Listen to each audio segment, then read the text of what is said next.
cloud winter. And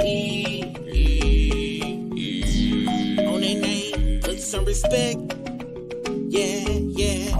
I think it's time for reality check. Yeah, reality check. Gotta get you back on cold. Reality check. For the young and the old. Reality check. Yeah, the heal your soul. Reality check. Get ready for the show.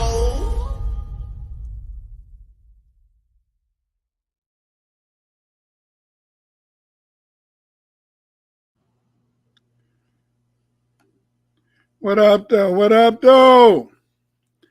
How you doing, Eve?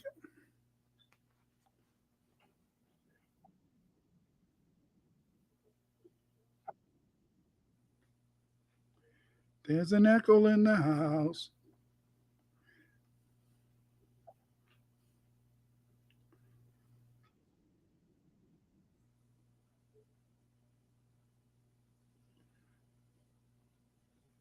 How you doing, family? Today we're going to have our reality check. How you doing, Eve? I have an echo on my end.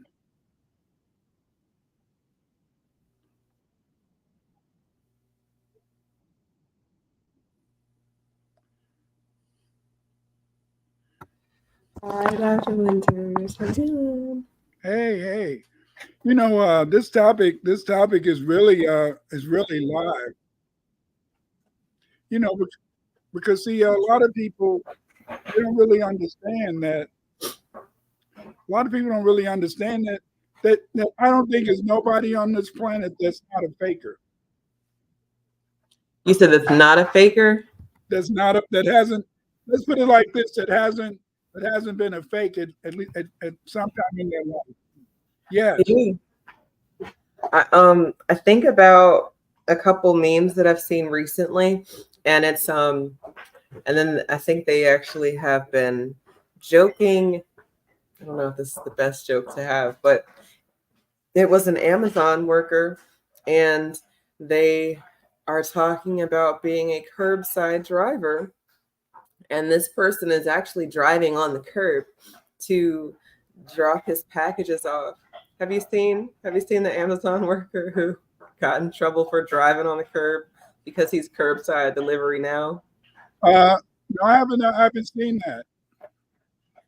Um, I think the person that they were interviewing, I think that was like an internet spoof of the story, but they have footage of the person and they're on the sidewalk and they're just driving on the sidewalk, and the side of the Amazon truck says delivery now, and there's like, well, how am I supposed to deliver this now if I don't drive it on the curb? You said you want curbside delivery.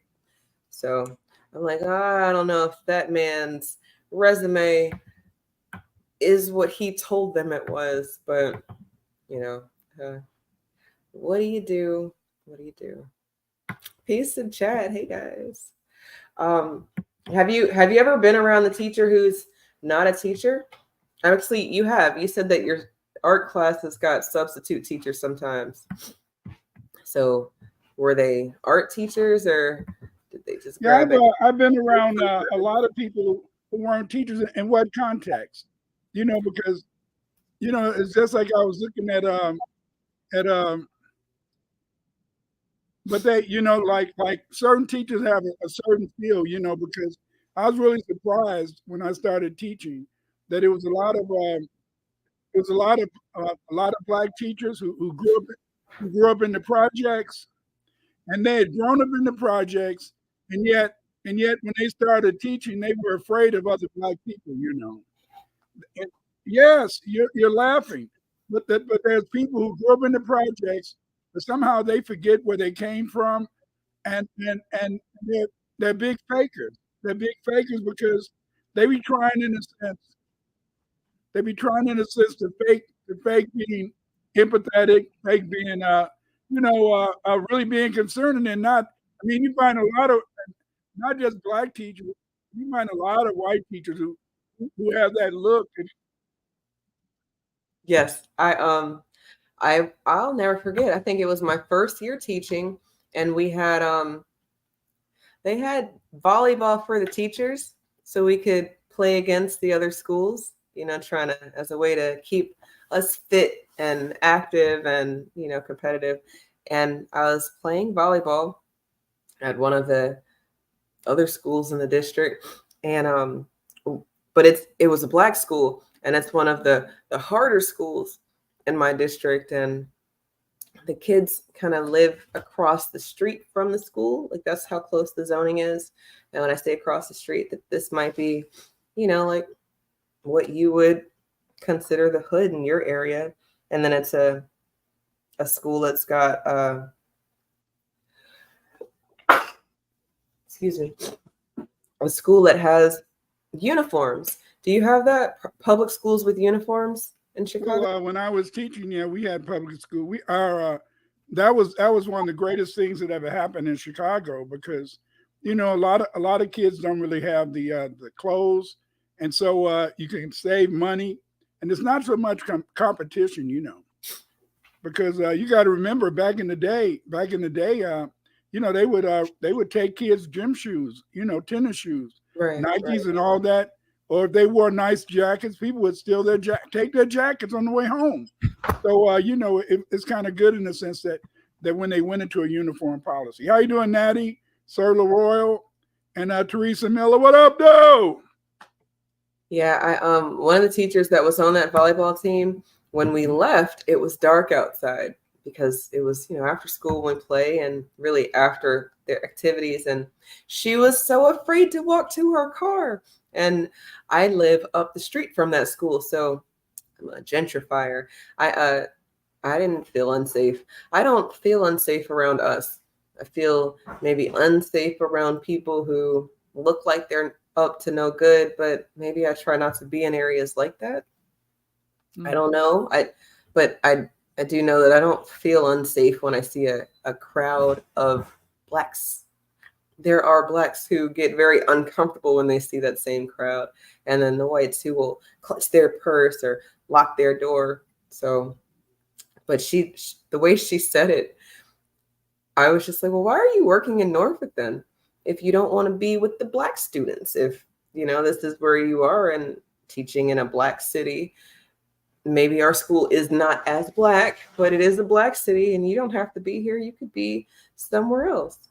And that's when I found out that the white teachers who don't get the jobs in their neighborhood, they'll come to a Black city like Norfolk or Portsmouth, get their year, and then transfer. And then it's an easy transfer, make more money. Don't have to worry about things. They can, but it's kind of complicated. It's very complicated over the last couple of years. I'm just going off Chicago. In the Chicago area, I left the Board of Education in 2016. But what was happening is that both in the city and the suburbs, they were trying to keep people from getting their tenure. So they would hire people at the beginning of the year, then fire them in May, and then bring them back in September. And that's no good. But I've never liked administrators, even though I taught hundreds of administrators when I was teaching at Governor State and St. Xavier. I taught many administrators, but I never wanted to be an administrator. I never wanted to. Too politicky? Too much politics? No, I never wanted to be an administrator because there's certain things you have to do because your boss tells you to do it. Uh-huh. See, okay, it's just like me. By the time I retired, I was making more money than my principal.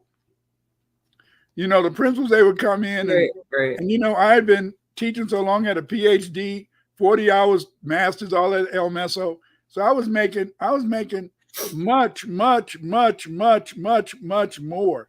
And so then they say, hey, you gotta find a way to get rid of this guy because he's making too much money. I don't blame them.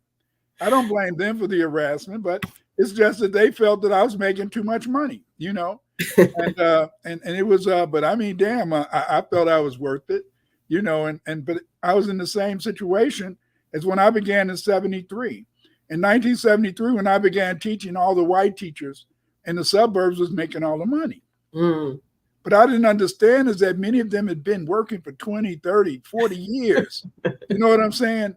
And in education, at least up in Illinois, if you continually go and get a master's plus hours, PhD, then they compensate you, very admirably. Mm-hmm. And so then that could be it. But I just noticed in a sense over the years that there's always been some type of faking, just like when I was in high school. That's when I first noticed it. Like in high school, I'm playing football, and so then I'm the defensive end. I'm kicking ass, and we lose the game, and then the captain comes into the locker room and he's crying and stuff. We lost, and you gotta. It's hard, but you gotta look sad too. I wasn't sad. I had a good ass game. I knocked down a couple of passes. I sacked the quarterback a couple of times. Yeah, we lost, but I knew I had a great game. But I had to fake. I had to act like I had to put my head down too. And but don't get close to me. You might see me grinning and shit. Because that's the way it was. The next day, like when I was at university, the next day, in a sense, at Illinois, when I played at Illinois, we had Illinois was on probation because they had done a lot of slick stuff. So then but so when I would the next on Sunday I would collect my write-ups and shit, so I could look at them later. And but damn, I couldn't be like those captains who start crying, those captains who feel like they lost the game. Damn, I knew I played a good game, and I did not feel sad. And yet these people want to make you feel sad. They want to make you be part of the team. And I think that's the thing about that leads to this whole idea of fake it till you make it. Like Kamala. There you go. She's definitely trying to fake it. Yeah, she was. She wanted to be a district attorney, and she had to go with that old guy. And hey, I can't blame her. If that's what she wanted to do. And she became very successful. She had to fake it. She had to fake like she liked that old guy or whatever, or fake with whoever. Come on now. This is what people do. No, and this is true. Mm-hmm. Yeah. And then like a lot of people have been talking lately. They've been talking about Judge Mathis, and they said, I don't understand. I said, what is it you don't understand? They said, I don't understand how Judge Mathis could have been married for 39 years. And yet now they're getting his wife is divorced. Most of the time, ladies are the ones that want to get a divorce. And so then they said, I don't understand that. I said, what is there to understand? See, they said, I just don't understand. I said, see, that's your biggest mistake. The first thing I learned from the wineheads, the sages of the ghetto, the first thing I learned from stop laughing. Wineheads are the sages of the ghetto. You're right. You don't talk to them because you don't want them flirting with you. But when you're a guy and you walking past the liquor store and they know, hey, what up, Clyde? Let me drop some gems on you. So then, what I learned from the sages, the wineheads outside the liquor store, was this: as they said, number one, they said that never try to understand a woman, And see, this is how many men make a mistake. They try to understand a woman, and they don't understand that for much of a woman's life, she has to fake a lot of stuff, especially in relationships. She might find now this is one thing. Now the average woman she's gonna try to marry a good kisser. Now if you're a bad kisser, and once she gets that bad kiss, your ass is off the list. But no. Women will settle for a man who may not be able to always be able to satisfy her, sexually. Mm-hmm. But he got to know how to give good hugs, and he got to know how to kiss. If you don't know how to kiss, get out of here, And that's I know. I've never heard that. That's insane. Do you disagree? But I kind of no. I don't. I don't know that I've. Nope. Have you ever married a bad kisser? No, I haven't. But when you met a kisser who was who's sloppy mouth, or somebody in the sense who didn't know how to really didn't know how to come on now. That's the first. I never thought about that connection, but you're so right. I mean, sloppy bad kisser, or it's just it doesn't feel right. How do you get intimate with someone who can't kiss? Yeah. Or that hug thing. I mean, hugs cure depression, I think, or can cure some lonely moments. I don't know. I think I think I've felt that before, but to know that it's a thing with intimacy, that hug and kiss combination. And if you can't get past there, then you can't get past go, and then you're probably out the door, like you said. Hey, you made that rhyme. If you can't, you made that. How did you do? How do you Negroes do that? How do you black people make the words come out of the name rhyme? But that was rhyming. It was rhythmical. But again, it's so true. That's just an observation. That's just an observation in the sense that because maybe I say that because when I was younger, a lot of the girls, they would judge you off of that. When I was in high school, they would judge you. Damn, he can't kiss shit. What the hell are you going with him? Clyde can't kiss. You don't want to go with him. Just because he's on the football team, he doesn't know how to kiss. Do you want to be with him?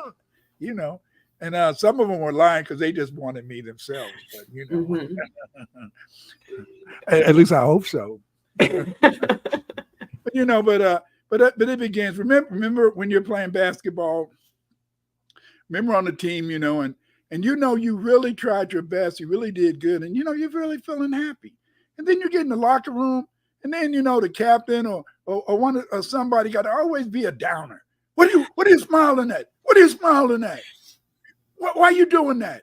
Damn, why? So then you learn to fake. But it begins when you're a kid.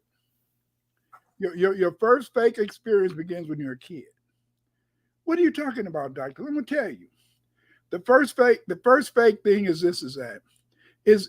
when your father usually spanks you, he gives you a good butt whooping. He's gonna lay it on thick, But the average kid learns early that if he screams and shouts, the whooping is not that long, And then you learn that if you don't scream and shout, then they keep hitting you. And I would look at some kids and some kids would look like why he still keep whipping me? It's not hurting because mama don't hurt, but but then after a while you start to learn to fake. Oh, I'm gonna fake it. Don't you do it no more, girl. Don't you do it no more, boy. And you ain't got hurt. You ain't been hurt at all. But Oh, I can't wait to send this one to my parents. They would get a tickle out of this in the biggest way. Oh, okay. Give me a second, Dr. Winters. Go ahead. But so it begins back when you're a kid, and you want to please. You want to make sure that you get it over with. Whenever you're in a spanking environment, like my father, in a sense, when he would spank us, he would, you had to be really pushed, And what I used to sometimes like to get on my sister's nerves, And my father didn't like that because my sister started, complaining. And then my father come home and say, Clyde, what are you doing? And see, my sister, she had polio. But she could use her arm a little bit. But then a lot of times, I would just like to harass her. She was older than me. But I would like to harass her. And then she would have her hands up trying to hit me. Then I would just bring them real close to my face. Then push them right back. Then bring them close to my face. Then push them back. And she would get so frustrated. So she told my father once. So he came in and, had to tighten me up, let me know. Just because I was taller than him, that didn't mean anything. He was the boss. Or I remember my son, my one of my oldest sons, and a lot of times, when I say, okay, my wife would tell him, I guess, when your dad get home, he's gonna whip your butt. And so then my son might would put a lot of stuff in his pants, to kind of cushion. So then I would hit him a couple of times on the leg, Then if he put something on the legs, I'd hit him on the butt. You can't fit anything in the leg pants. Yeah, because I never spanked him. I never spanked him and just went mad. It was always maybe 2 or 3 licks. Then I had a board of education, and then when they got older, I had a paddle. So I would hit them maybe twice. It wasn't a paddle with holes in it and all that type of stuff. Okay. But it was just a paddle. And I only spanked him, and then my knee baby, my youngest kid. Y'all say, yeah, those whoopings. I said, you never got a damn whooping in your life. Yes, I did. I got a whooping. I said, who whipped you? I didn't whip you. Your mama didn't whip you. Who whipped you? I used to get those whoopings. I think he just be fantasizing. He's a storyteller. He likes to write stories. So I said, stop lying. You didn't get a damn whooping, And my daughter, she'll say the same thing. Because I would let my wife would handle the discipline with her. You know what I mean? Damn, you ain't got no whooping, get out of here. I got real whoopings. When I was growing up, I mean, that's how I got to play. That's what made me a good linebacker and defensive end, Because when the Spanish people, when their mom get mad at them, they throw a shoe. Yeah. But when a black mom get mad at you, the nearest thing is coming. Right. There's a hammer, butcher knife. It is coming. Whoosh, woo, woo. Hey, that was close. But so you learn early. I mean, didn't you fake sometime when your mom and dad was? You were, but before I had to do what I was just doing real quick. Me and my brother and I have had this conversation a couple times. And at one time, it was me, my brother, and my cousin. And we're kind of all stacked in age. And, they'd say, who did whatever. And nobody wants to cop to it. So then all 3 of us got whooped. And then it was only, after a couple of those times where it's like, just tell them that it was you. Or, tell them it was you. They let us kind of talk to each other before the whoopings commence, because if whoever did it comes clean, then everybody don't need to get it. But at first we were one mind, one sound, and then they were like, I'm not taking no whoopings for you. I'm not taking no whoopings for you. It's like, no. But then what my kids used to hate is that I had to give a lecture to. I had to give them a lecture. Because even before I became an educational psychologist, I was always a cognitivist. What I mean by that is that, I learned from my wife that the best way to raise a child is to raise a good child, you have to raise him like you train a pet. Because when you have a dog, you have to teach them to have a conscience. You had to teach them in the sense that wasn't good. That wasn't good what you did. So you had to spend a whole lot of time communicating with that pup. So that pup understand what it is that they've done. And you had to do that with your kid too. Because a lot of times you just want to go ahead and get it over with. Your mama told me to whip your ass. Okay, bam, it's done. Now get out of here. But then I used to always want to give a lecture. Create So Far said, Junior said, my parents got divorced after 8 years. By the time it was all said and done, my mom was pissed. She said she wanted to grab a gun and unload it on him. She was a very angry person. A lot of times, I think, but most of the time when you get a divorce, I think most of the time it's amiable. You understand that you can't relate to each other. You understand you don't really get along. You understand that maybe you should try something different, something new, Right. But see, the hardest thing is that and when you're in a marriage, a lot of times you got to fake it till you make it.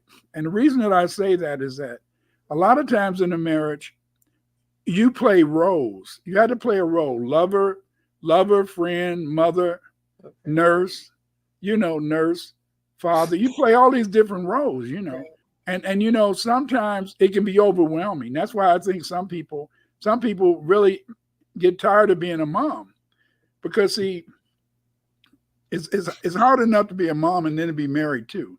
But because oh yeah, come on. I get that though, because the responsibility for all of the care kind of comes from her. So I guess when I'm sick, I just want everybody to kind of leave me alone.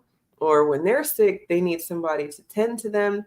And I'm not saying I don't want somebody to tend to me, or at least, hey, you all right? You want something to drink or eat or whatever. But I kind of get that. We're not our own people anymore. Now we're their person, their bath runner, fever temperature taker, if it's, if something's bad, or kiss the boo-boos, or well, you gotta, or sometimes you might have to wash up your mate, sometimes they ain't had diarrhea and you got to wash their ass. You got to watch them all over.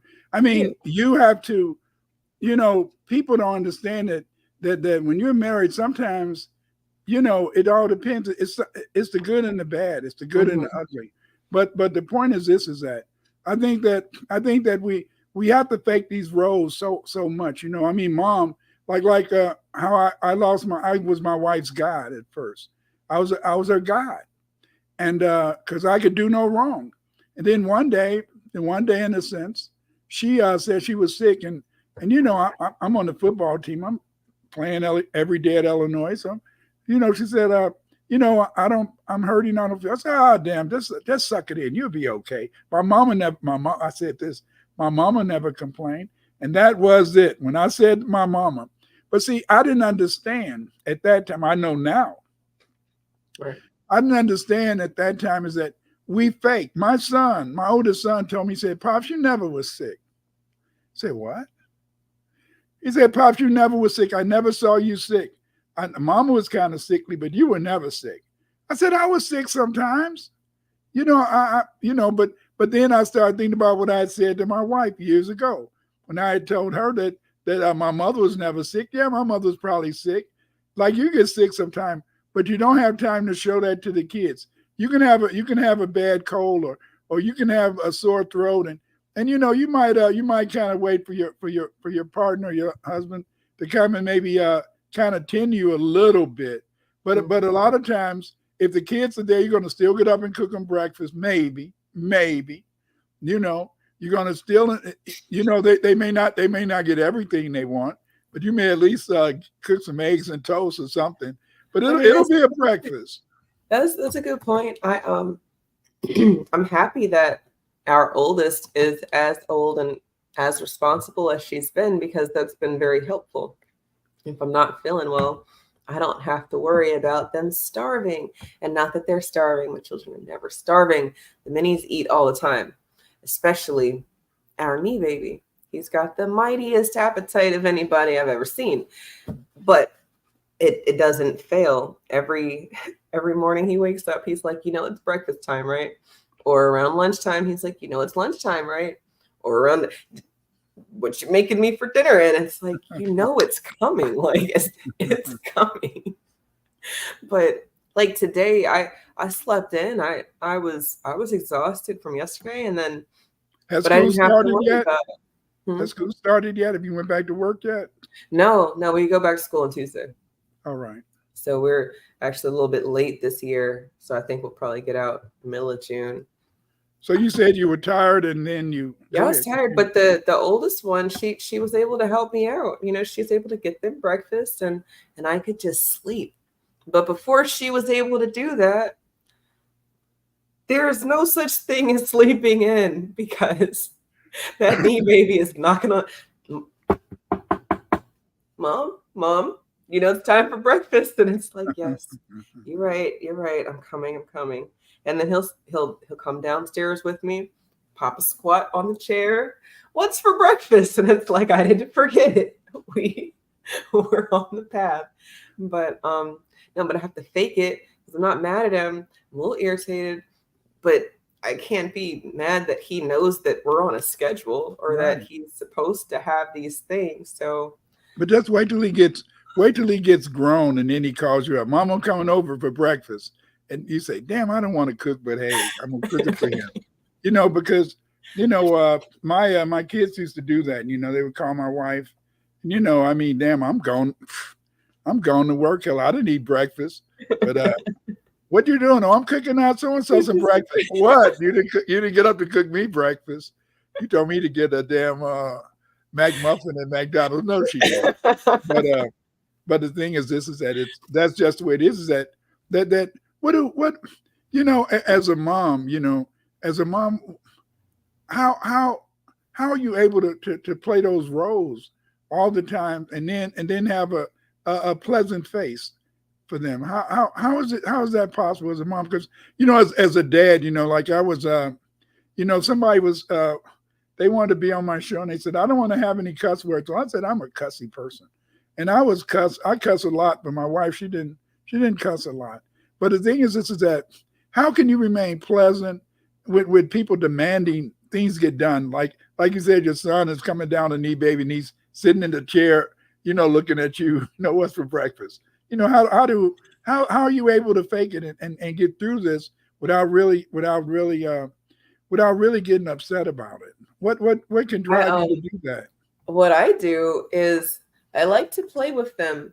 It's the playful energy that helps me fake it. So while they can't quite read sarcasm just yet, I mean, they kind of are getting it, but then you have to be careful because if they're little brilliant people, like I know they are, they're going to pick up and then you're going to start hearing the sarcasm back. So just know, I'm letting you know, it's like catch-22 here, but the extra emphasis on some things because I'm being a little sarcastic and a little dramatic, but it's the energy that they're feeling. So they don't know that I'm like exhausted.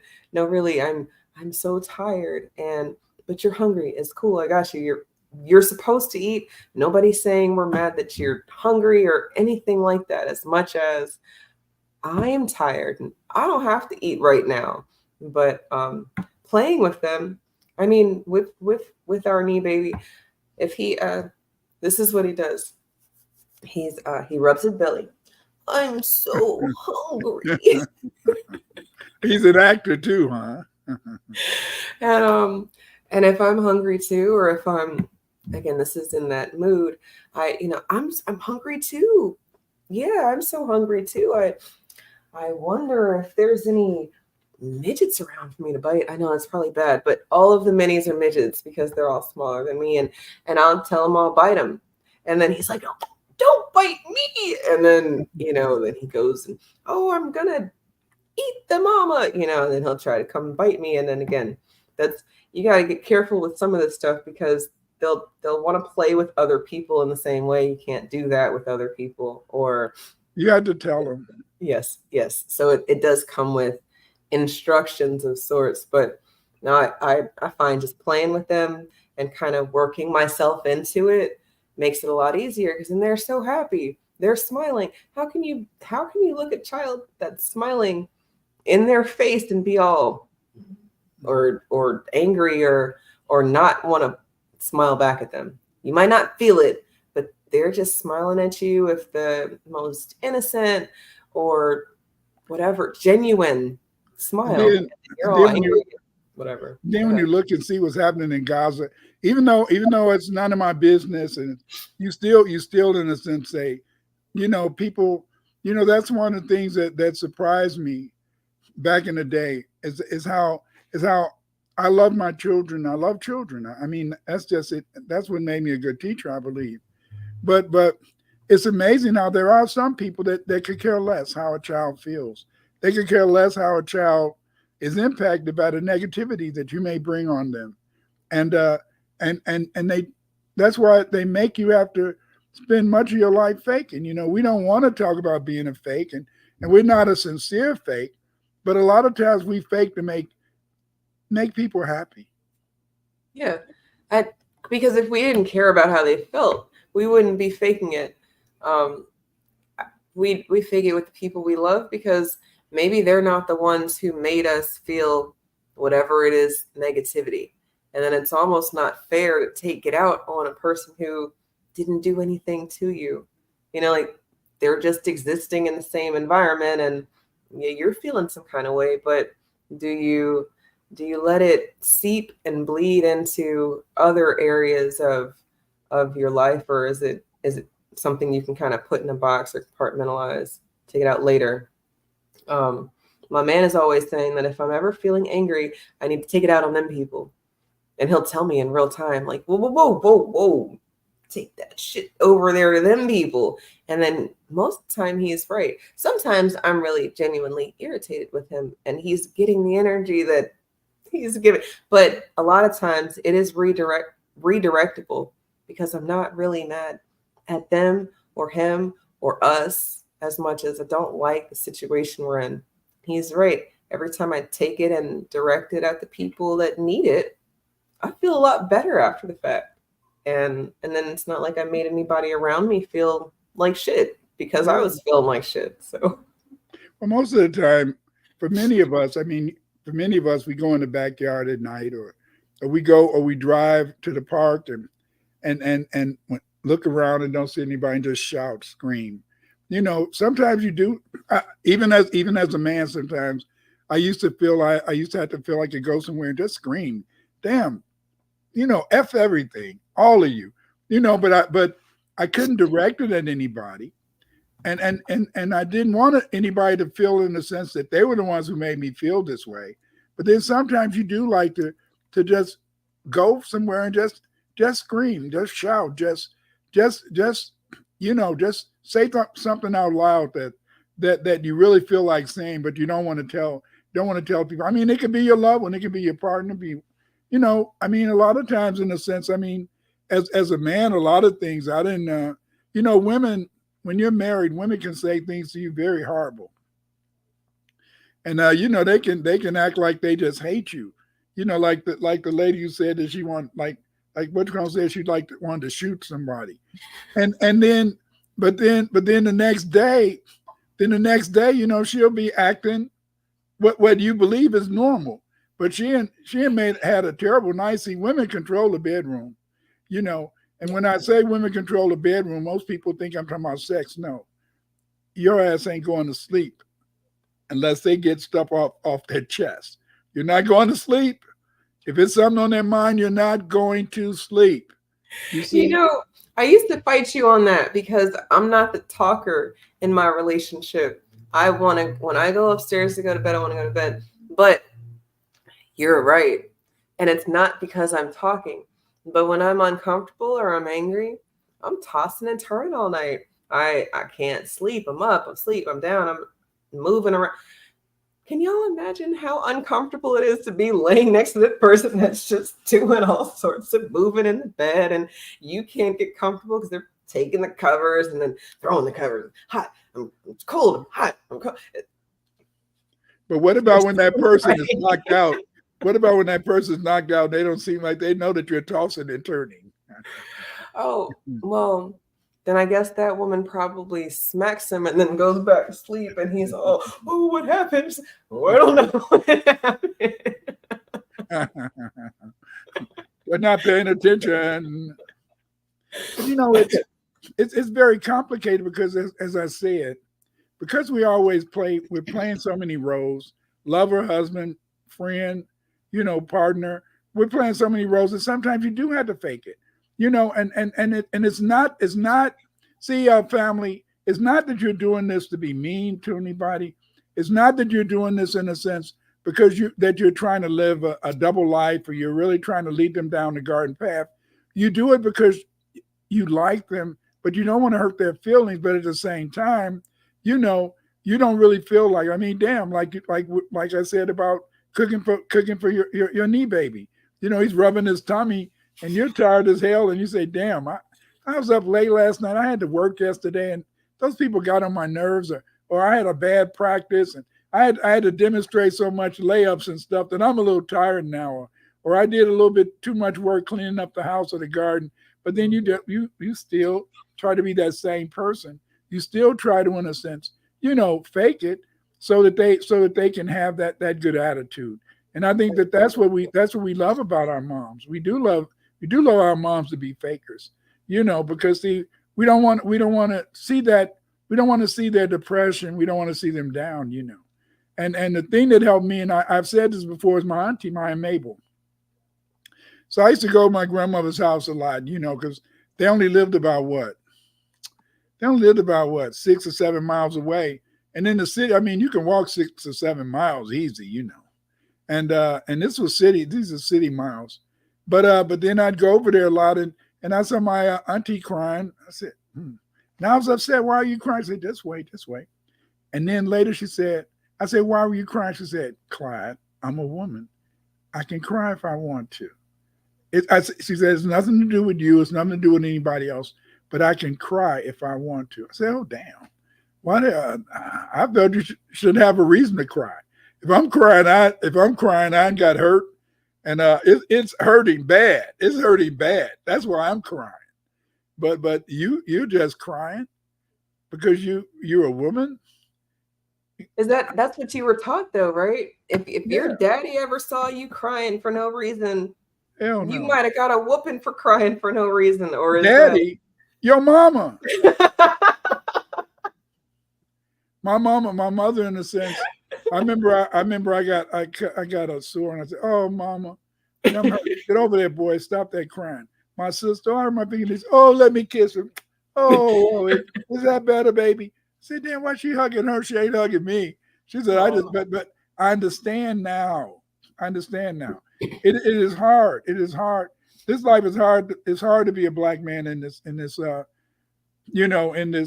world, because you can't fake it. A sister can fake it. A sister can pretend, but we're always angry. So if you push us too far, we might want to start fighting and stuff. And you can't always fight.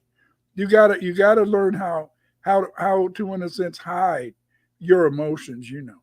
And most women, in a sense, if they're on a job and their boss get on their nerves, they'll listen to that, and then when they get home, they'll say, "Damn, you should go up there and tell that man off. He keep picking on me," and blah, blah, blah, blah, blah, blah.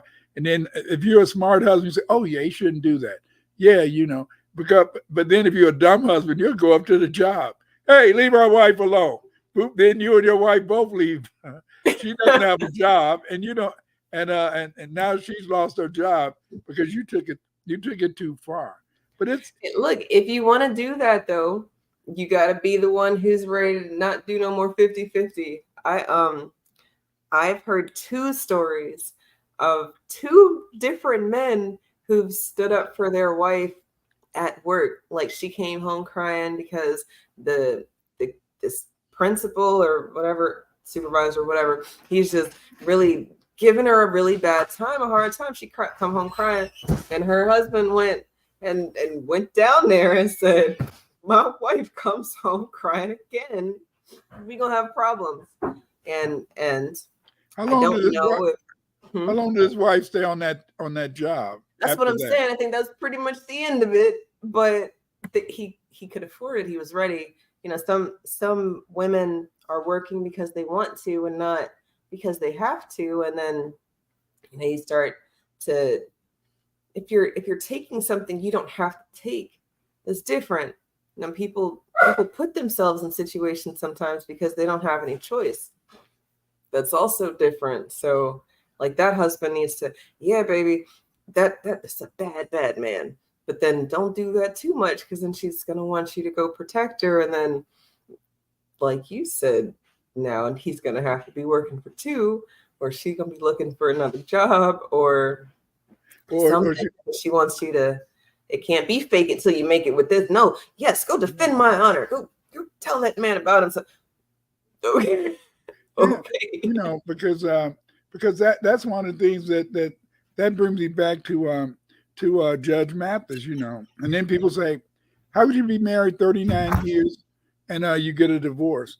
Well, same reason you could be married for 1 year and get a divorce. The thing is that most women want a man to let them know that they exist. What are you talking about? Most women want a man who lets them know that they exist, that they're alive, and so then, and because of that, then therefore they always want their man to be at least paying attention to them, or at least being considerate and things like that. Just like me, a lot of people said, "Damn, you know, my wife, she loved me to do research as long as it didn't take up any of her time.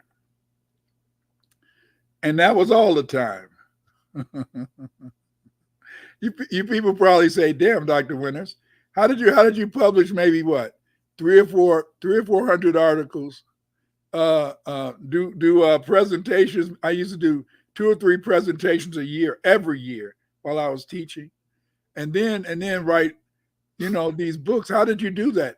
I did it because I did it while she was asleep, and then she woke up in the middle of the night, and I wasn't there. Say, Clyde, get your ass up here, Clyde, get up here. Wait, ain't I grown? Hell, I'm 40.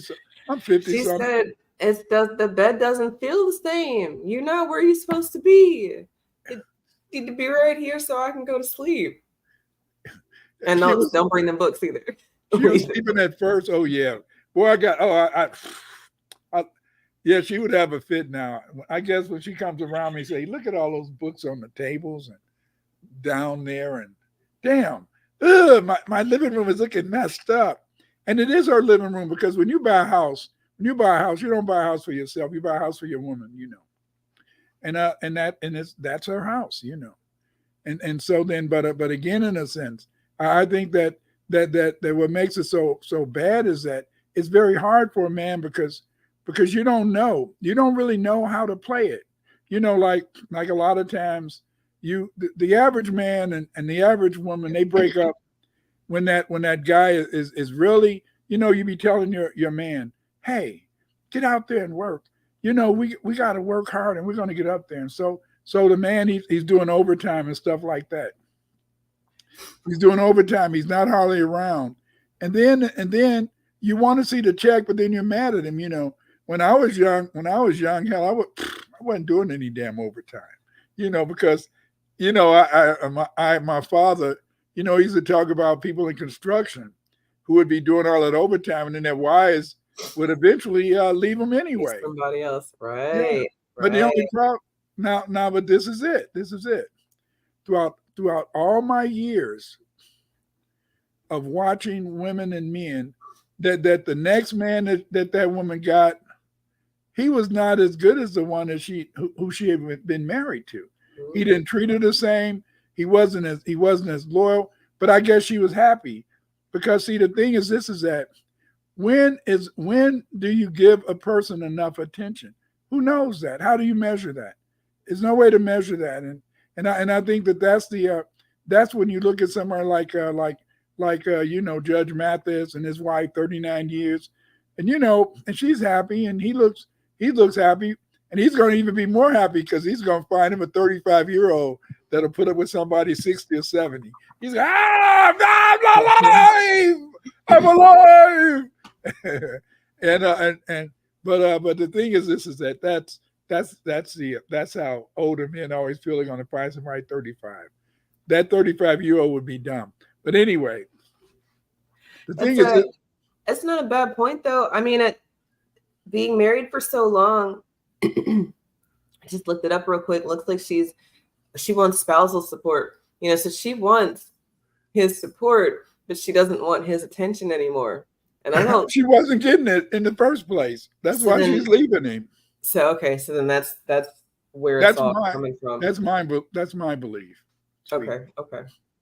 And I guess like that. But you said that the second man's not necessarily as good as the first man, but then sometimes she's seemingly more happy, and that's the communication thing, right? The women want you to make the money and be home and make the money and do all these things. It's like a unicorn. But if you communicate with her, that, look, if you want this lifestyle, how do you expect me to get it if I'm not out here working? And most of the time, I think that's a good. But you can't communicate that to everybody, because most people get married off of love. Oh, okay. Yeah, right.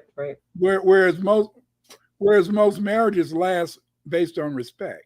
Mm. Because when you respect somebody, then I'm not going to treat you I'm not going to treat you bad because I don't want you to treat me bad. And I don't think anybody should be treated bad. Mm-hmm. But if I love you, then I can always make excuses. Mm. I love him, and Ooh. I mean, damn, I mean, he can understand, she can understand. I gotta be with the boys tonight, and we're gonna go and we're gonna. I mean, yeah, I did tell her I was gonna be home. I was gonna spend this evening looking at TV. But John and Fred, they go into the bar and they want to talk about the Bears game, and the Bears had a tough game. They got a tough one coming up. She'll understand. No, she's not going to understand. See, the problem that most men make in a relationship with most women is that on average, when you talk to your man, when you talk to your partner, half of what you say goes in one ear. Sorry, don't get mad at me. Hey, if your partner's nearby, don't get mad at me. But that's true. See? So what he says goes in one ear and out the other. So when he made that promise that he was going to be home this evening and y'all were going to look at I don't know, whatever show you like, he was going to be home tonight of all nights, because this is the night that my favorite show is on. Our favorite show, no, it's your favorite show. Our favorite show is on. So you're going to be here. And then when he doesn't come, then when he's not there, you're mad because you feel, damn, he said something. See, most men make a mistake by making making promises that we usually don't carry out. See, we don't, and so it's just like if I saw this video once on YouTube, and it said, a man who always makes promises is a man who's not for real. And and then you think about it, or a man who always, in a sense, swears on his mother or swears on his family is not for real. And you had students like that. I swear I didn't do that. You said to yourself, I just saw Johnny. I just saw you do that. I saw you hit her. Mm-hmm. And they'll be going, I swear on my mom. I swear on my no. And then the next thing they swear on their grandmama. And, right. And you're supposed to believe them. And you watched them. I saw you do that. But you just listen and you let them talk that talk. But then deep down, that is not true. And see, these are the things I think that make it hard, is that sometimes in trying to fake it till we make it, a lot of times, in a sense, we put ourselves into positions that can hurt each other. Mm-hmm. And how do we hurt each other? We hurt each other because somewhere along the line, you made a promise and you didn't keep it. I don't know. I think I agree with that, though. I mean, my first marriage didn't work because of that very reason. And this marriage wouldn't work for that same reason. I don't like to be told that you're going to do something that you don't plan on doing, or maybe it's not even as deep as that. But if you're not going to do it, don't tell me you're going to do it. Because if you're going to do it, now I don't have to think about it anymore. And then everything that you say that you're going to do, it starts to pile up of things that I don't have to think about anymore until, boom, I got to think about all this stuff because it never got done. I can't deal there. If you don't overextend yourself, then I wouldn't be expecting anything. But it's communication, really, because, maybe you shouldn't let the list get so big before addressing it. It's about 5 things that you said that you got. Are you sure you got it? Do you need to reorganize some things to get it done? And see, when you really think about those, when you really think about why relationships fail, a lot of times it's because you fake and you don't carry through. You don't carry through on your promises. You don't carry through on the things that make the relationship whole. Because see, whenever as a man, a lot of times, in a sense, I'm not. My wife is dead now. I wish she was with me, but I can tell the truth. A lot of times I wasn't listening to that, and I was just saying, yeah, and try to listen a little bit. So when she said, "You're not listening to me," yes, I am. And I try to play it off. Most of the time, most of the time, your partner, he don't play it off. Most of the time, you say, "You wasn't listening to Ish. You better listen to me now." but I already heard your dissertation. It was about 2 hours long. Well, you better, you don't say it out loud, but you get that look. Are those ears? Did you wash those ears out this morning? Well, if not, you better get in that washroom and wash those ears out and listen and talk back to me. And see, that's the whole thing. And I think that's the problem. And I think that's why people can be married for 39, 50, 60 years. But somewhere along the line, when your woman doesn't feel that you're listening to her, when your woman doesn't feel in the sense that she's being heard or she's being recognized, she wants a divorce. I mean, that's why most women in a sense, they file for divorce. I mean, hell, we're happy. Shit. I mean, But damn, I got. Oh, go ahead. No, go ahead. People say that because that's the math. Women file for divorce more than men. But I was wondering, just based off the conversation we've had right now, if it's because the man doesn't care to fake it anymore. Maybe he was faking it and she's too much of a burden. It's too much energy being wasted when I could go be with someone who likes me the way that I am, or who wants me to do what I'm doing, or something like that. And then she's picking up on it, like, you ain't even faking it anymore. Like, so then she's not faking it. And then now they both don't have to be fake together because she. That is so deep. It is so deep because that's what's happening, but you don't really recognize it. See, when you're going through that experience, you don't really recognize it. You don't see that. I think the best thing that ever happened to me was when my wife once told me, what was it, 70? I was still in college. I was maybe a junior or something. She said, I wish I could just whoop your ass. She said, I just wish I could beat the hell out of you. I said, you can go ahead and hit me. She said, damn, I've been standing up on your stomach and shit since I was a teenager, and you was playing football, so I know that ain't gonna hurt you. I wish it. And she said, you're an asshole. I said, I'm not. And then, but we role played. She played me, and I did not see that person. That wasn't me. But she said that's how she interpreted me. But that helped me because that allowed me to see, hey, maybe you do need to change. Maybe some of the things that you're doing are not right. They're not really gelling because see, you're not really being conscious of your insensitivity. And I'll admit, playing football, I mean, since a kid, you're used to pain. You used to going to sleep. Or staying up all night or taking pain pills. I remember when I was in high school, and we had to do our last spring game, and I couldn't hardly walk, but I got it together for that day, So as a football player, I was always used to pushing, and doing things based upon that. And I think, but as a woman, a lot of times you want to be recognized, you want to be heard, and the thing is, this is that, am I being heard? Am I being heard? And I think that's a hard thing to do, and it's hard to say, because as a man, you feel, yes, I'm listening to you, and we know deep down a lot of times we're just pretending, but we still say, I mean, hey, just like some women, and they have a husband or a lover, and that person is not really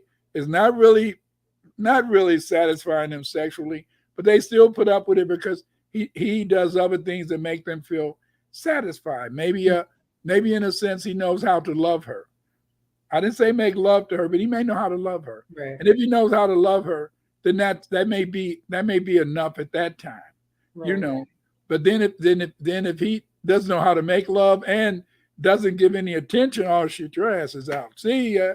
You don't want to be too much struggle. Hit the road, Jack. Boop. That's an excellent point. But the beauty of it is that when I was looking at Judge Mathis' wife, and she just looked so happy, so excited. Damn, but then you get I don't know if O'Shea Duke Jackson, he's in the manosphere, and then he just cracked me up because throughout my life, ever since I was a kid, and I would watch these relationships, the second person doesn't look like he was as good to her as that first person. And a lot of times she goes down. Maybe he doesn't have that good a job, or he's not making that much money. But I understand now, since I'm older, I understand that she didn't feel alive. And then people say, she said she was having good sex. And she said she was having maybe 10 orgasms a night or whatever and stuff. But she said she didn't feel alive. And see, that's the whole point in terms of a man versus a woman, is that what makes a woman feel alive is to know that her partner acknowledges that she exists. Right. Do you see me? Do you see me? Wait a minute. Am I dead? You told me you was coming home to watch this program with me. I know you cannot stand that program, but you said it. See, we're always, when you see relationships collapse, a lot of times it collapses because one of the parties, usually the man, stopped faking. He begins to really show that he isn't paying attention. He begins to really show, in a sense, that he's taking her for granted. Is that a good word? Maybe that's the best word. Is that when a woman feels that she's being taken for granted, that she's not being seen, I think that impacts a lot in terms of making her make a decision. Damn, hell, do I really need you?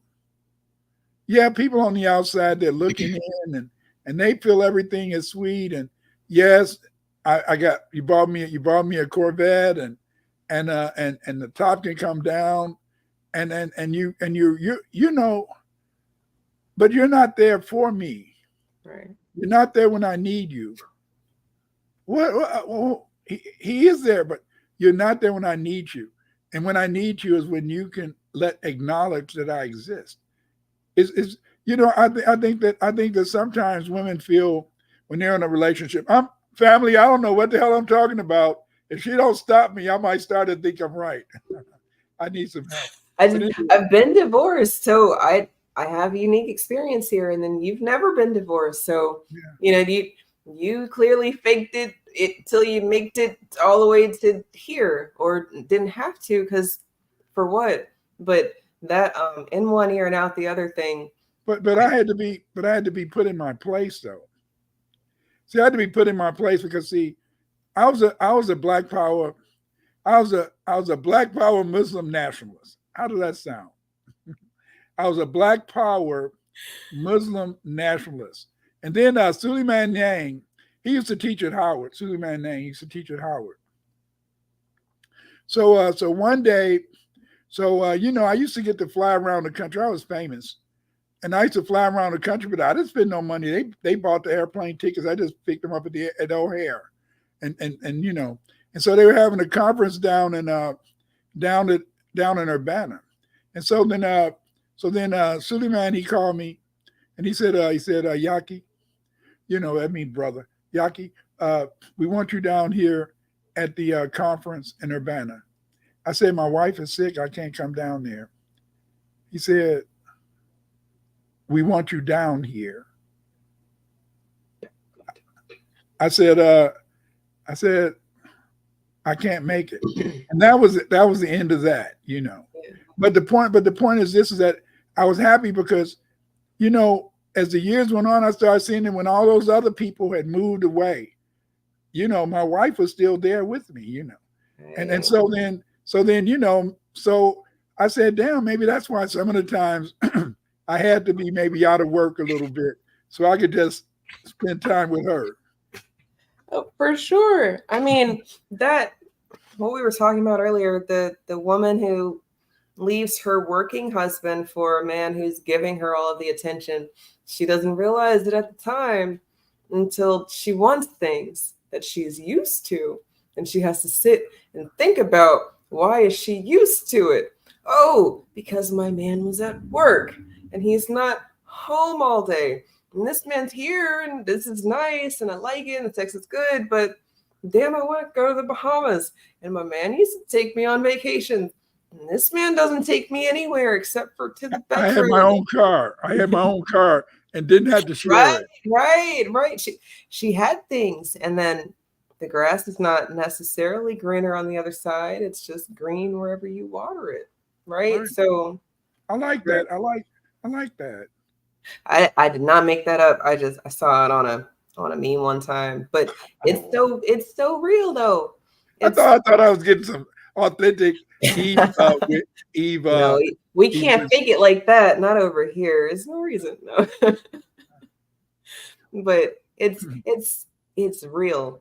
And then it's not every woman who leaves the first one for another one that ends up in a worse or better situation. It's about, has she learned herself? She's still faking it with herself. Some of us are saying that we have a type, and then, yeah, okay, I have a visual type. This is what I like. And I'm looking for a man who looks like this.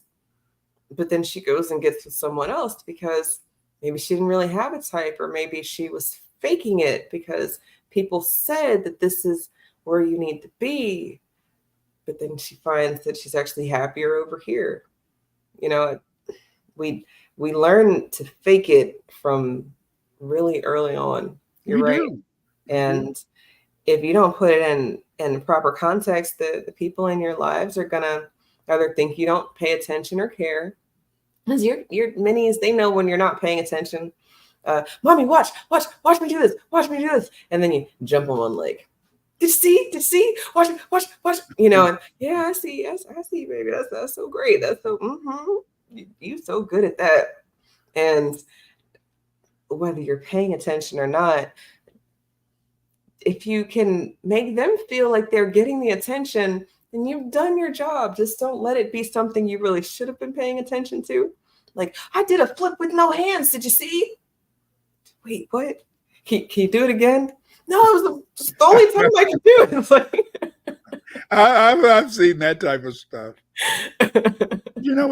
It's complicated, and and we've been taught. We always been taught, and this is one of the things that I think hurt us as human beings, is that we've been taught that to be fake is negative. We've been taught that is wrong to fake, and yet in reality, a lot of times we're only faking because we want to make people, in a sense, feel happy, or we want to make people feel good, but we've been taught that fakery is no good, when in a way fakery is good, because fakery sometimes allows us to know. I mean, it's just like, you.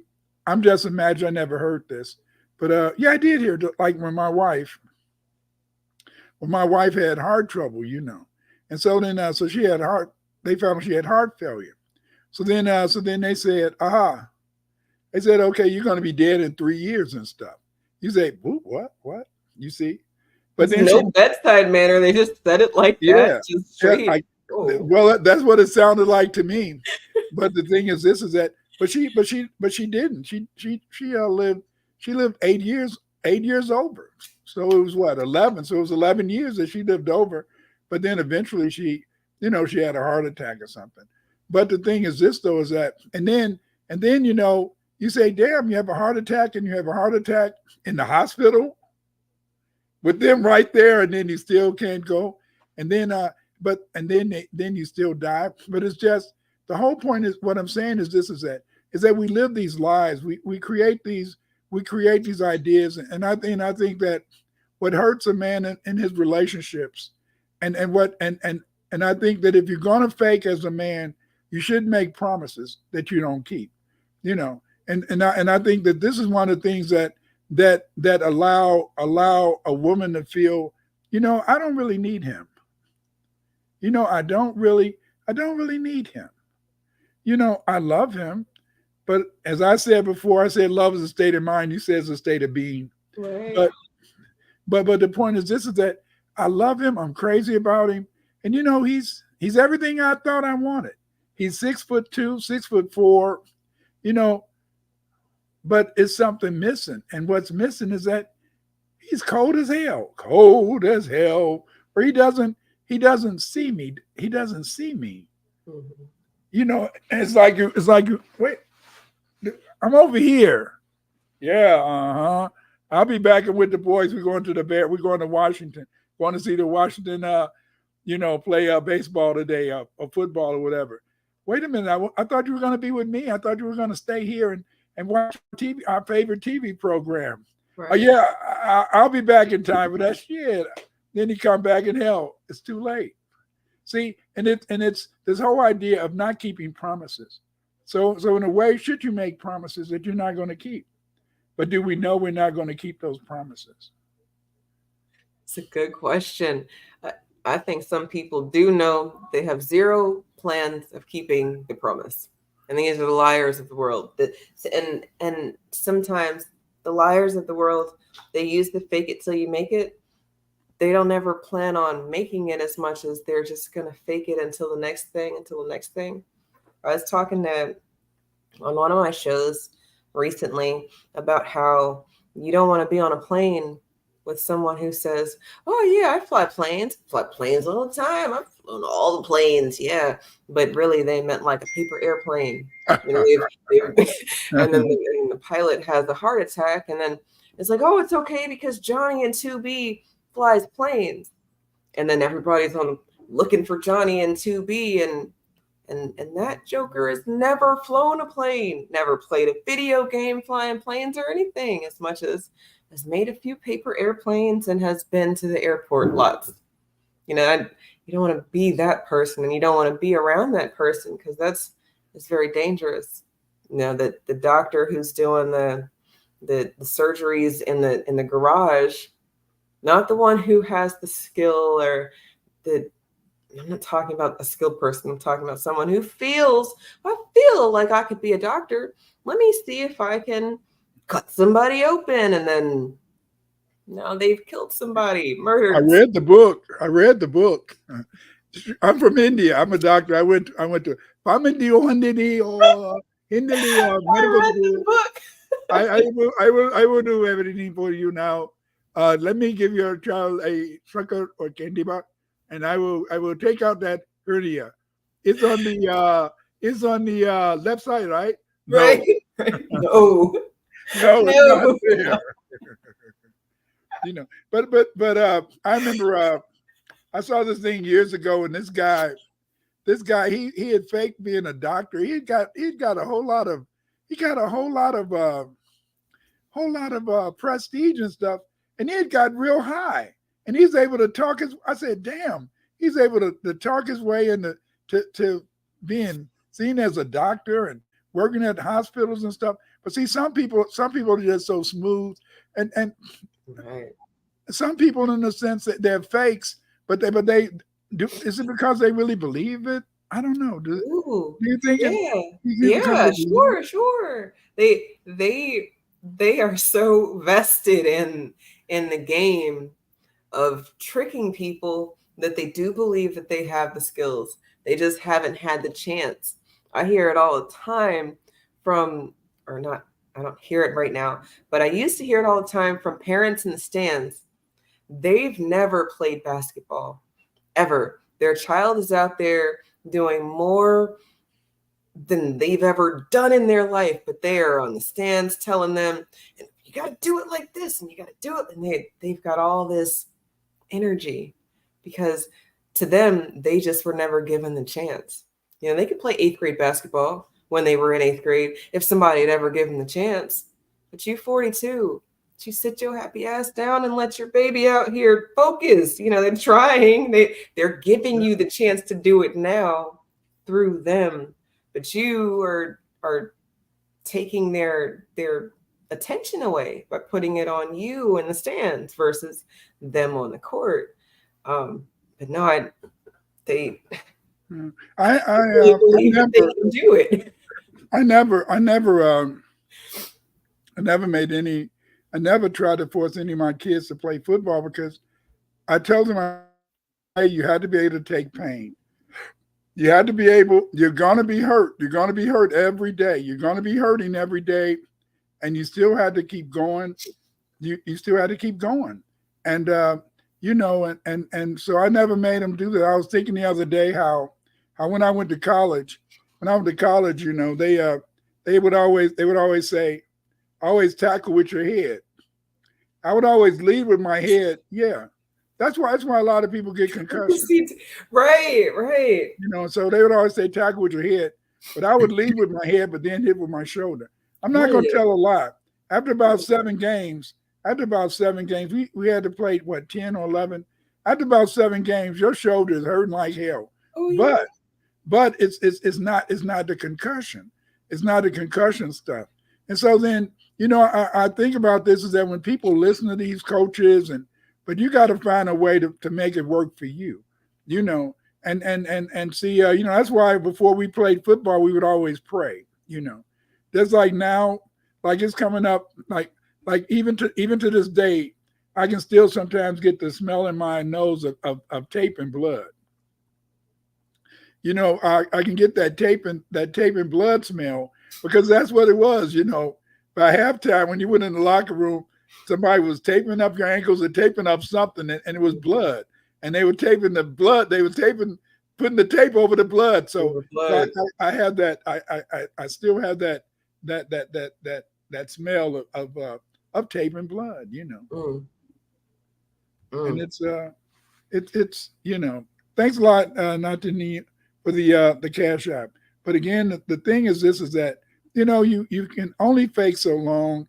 But I do feel in the sense that it's very hard. It's very hard. And I think that even though looking from the outside and I see a woman that divorces her man, look from the outside, you know, I can't really say anything because I know being married as long as I was married for 50 years. But I just know that often in a sense you get a divorce because I mean, hey, that person isn't doing what you want them to do. And is there anything wrong with that? Shouldn't you expect a certain behavior from the person who you want to live with? Shouldn't you expect a behavior that allows you, in a sense, to be who you are? Don't you deserve that? And this is the thing that we don't really think about. You know, it's just like when you were younger, and maybe everybody knew that you had went with this boy maybe for most of your high school years or something. And everybody just knew that you two were supposed to be the mates. But then later you say, damn, I love him. See, love is a state of mind anyway, or a being. You do love them, and you still love them. And right. You still do. You always will. But that's it, but. No, right. But then it's the communication thing because like you said earlier today, people are not getting married on respect. They're getting married in love. And a lot of things are not being talked about because love's going to mend. Love conquers all. Love conquers all. Right. Love conquers all. Love don't pay the rent. Then, you know, that's what ends up happening when the woman leaves for more attention after she's had things. And I mean, my current husband is a lot more attentive than my ex-husband, and he's a lot more gone. I've got a very weird situation where I'm getting all the attention and none of the attention, and that's how people can abuse people like this. But you have to kind of put yourself in the situation to be abused, I guess, or be told the sweet nothings, or someone's telling you, oh, they're not doing this, so I can do this. That's the beauty. That's the beauty. I used to teach in county jail, and I used to a lot of people would ask me to write letters for them. I could be dramatic, you know, and I can see why a lot of those women would fall in love with an inmate. Because that's a beautiful love. You don't have to perform. You don't have to fake, and they're somewhere else. So you can love the hell out of them, and they can love the hell out of you because you're not around each other every day. See, until he's they let me out, and it's like, what? And then it's like, but then when you get speak English, you don't know how to spell. But then when they had to be around each other, then it's a difference. And I think that this is the thing that people don't understand is that this is why it's a mistake to always play up, you know, that it's wrong, you know, to fake it so you can make it. Because the point is this, is that a lot of times faking is not always negative. Faking is not always something in the sense that is meant to hurt somebody. When you get up and you don't feel like it, and you cook breakfast for your knee baby, and he's rubbing his tummy, and you'd rather get back in bed, you say, "Hell, I'm going to do it." And I guarantee when you're in your 50s and they're in their 20s and they're going to call up, "Mama, I used to really cook some good." This is how they start off. "Mom, you used to really cook some good pancakes." Or, "Mom, you used to really make that, that cocoa wheats. It's something about the way you make the cocoa wheats." And then, "Oh, okay, you want some cocoa wheats, baby?" And then, bam, next thing you know, you're cooking cocoa wheats. You didn't even cook breakfast for yourself because you didn't want to, but because she said, "Mama, they need you," and because they said they need you, because you felt needed, then therefore you found the time, you found the opportunity. And so, family, this is what it's all about. Yes, they taught you a lie. They taught you that fake it till you make it is something wrong in that. No, we're always faking it. Everything that's fake does not have to be negative. Sometimes it allows us to grow. Sometimes it allows us to learn new things. Sometimes it allows us to be able to express ourselves, you see.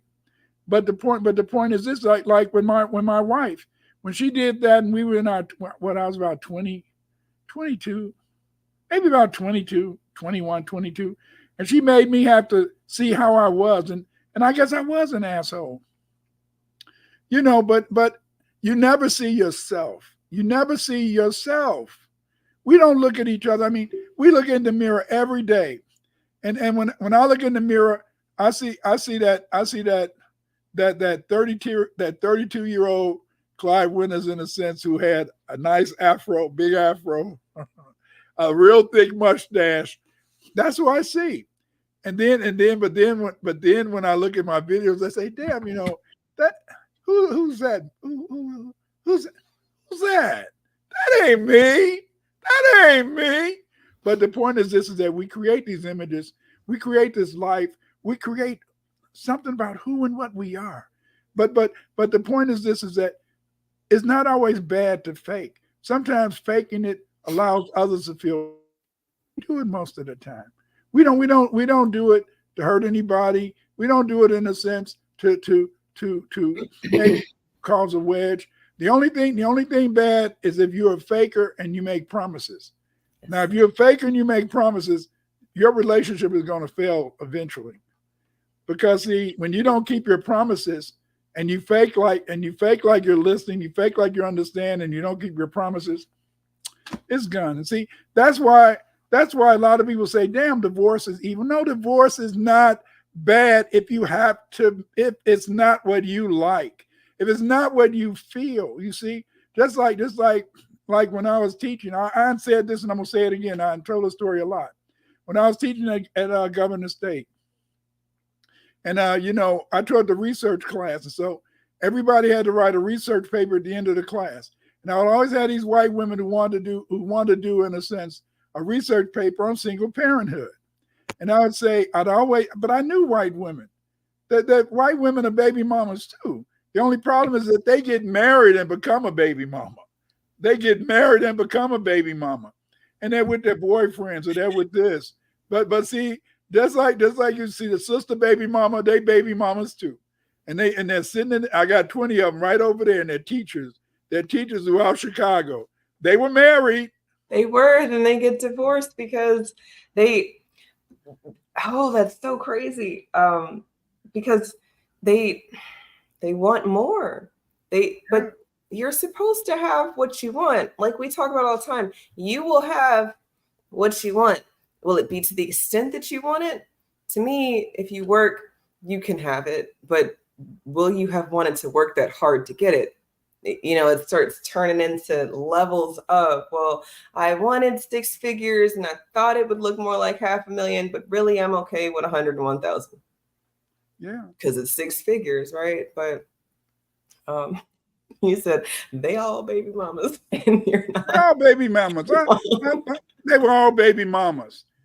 I was married and I got a boyfriend. Oh, you got a boyfriend. Okay. but that's not the father of your children, right? No, he's No, not. right. And this was 4 out of 5 of my students, white female students, were baby mamas. They were with a boyfriend now, but they had been married. They have children, but they're with a boyfriend now. You know, see, they want to hound black women. This is the Western Hemisphere. The Western Hemisphere is all about baby mamas and baby daddies. You see, it's hard for us to build true relationships because most of the time we're not honest with each other. Who the hell want to be honest? I want to be honest. You may want to be honest. I like the honesty aspect because then I can make but it's dangerous. It is. But if you're not honest, like fellas, you might need to ask for birth certificates because at your very big age, they haven't quite fixed all of them yet. So you all the states don't have the ability for you to change your origins, if you will. But if you've never seen a baby picture, then people faking it till they make it. I've seen articles of men getting raped because they're with men that they didn't know were men because the sex was never with the light on, or, well, I've never had sex with her. She always did oral on me or whatever. Yeah. Right. So then it's like, well, that wasn't you didn't think that was something to consider. Like, she's always giving me head. Okay, but what about her? She doesn't want you to do it to her or anything. No, she's cool. Okay. Are you sure it's a she? I don't know, right? And then, but see, when I was a teenager, we used to talk about that, but it was easier then because look at it. Oh, yeah, that's not really a woman. You look at the shoulders. But now with these hormones, you can't look at the shoulders. You can't look at the you can't look at the Adam's apple. Adam's apple. There. Yep. You can't look at none of that stuff. Create So Far said, faking it, yeah. I remember doing it in high school. I had to fake it when my girl was begging me to do some wild sexualism to her. I said yes when I knew damn well the answer was no. Maybe so. Just like now, a lot of people, in a sense, are into a lot of deviant sexual practices. And the thing is, this is that I'll just put it like this: there's a place where your member is supposed to go, and it's where the woman has her thing. I'll just put it like that. And so if you want to go somewhere else, that is not natural. That is not it.